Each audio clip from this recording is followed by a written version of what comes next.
क्यों बहन, क्या तुम अपना गन्ना बेचोगी?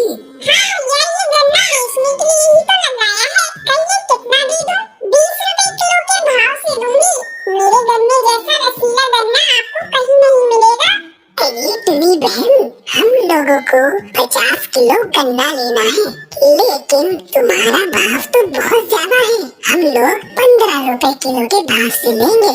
अगर तुम्हें इस भाव में अपना गन्ना बेचना है तो ठीक है, वरना हम लोग कहीं और से ले लेंगे। इतना कहकर वो पक्षी वहाँ से जाने लगते हैं। तब टूनी चिड़िया उन्हें रोकते हुए कहती है, ठीक है भैया, तुम गन्ना इसी भाव में ले लो। फिर टूनी चिड़िया 50 किलो गन्ने पक्षियों को दे देती है। पक्षी गन्ने लेकर वहाँ से चले जाते हैं। माँ, तुम इतनी मेहनत करती हो, फिर भी गन्ने का उचित मूल्य नहीं मिल पाता। क्यों ना हम लोग अपने गन्ने को शहर ले जाकर बेचें? शहर में तो कई पक्षी गन्ने का जूस बनाकर महंगे दामों में बेचते हैं। वहाँ हम लोगों को अच्छे पैसे मिल जाएंगे। हाँ बिटिया, तुम सही कह रही है, लेकिन हम लोगों के पास इतना पैसा नहीं है कि कोई गाड़ी करके अपने गन्ने को शहर ले जाकर बेचे।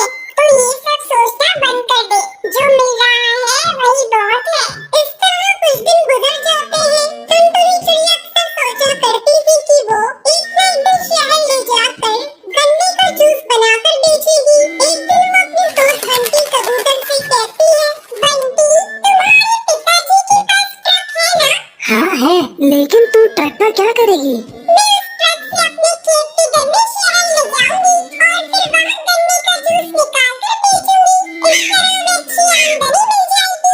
अब बता, क्या तू मेरा साथ देगा? टुनटुनी, तेरा आइडिया तो बहुत अच्छा है। मैं अपने पिताजी से कहकर तुम्हें ट्रक दिलवा दूंगा। टुनटुनी खुशी खुशी अपने घर आती है और अपनी माँ को सारी बात बताती है। माँ, मुझे कुछ पैसे दे दो, मैं गन्ने की जूस बनाने वाली मशीन खरीदूंगी, क्योंकि कल ही मुझे शहर जाना है। ठीक है बेटा, मैंने तेरी शादी के लिए कुछ रुपए इकट्ठे किए थे, मैं वही तुझे दे देती हूँ। थोड़ी देर बाद टूनी चिड़िया रुपए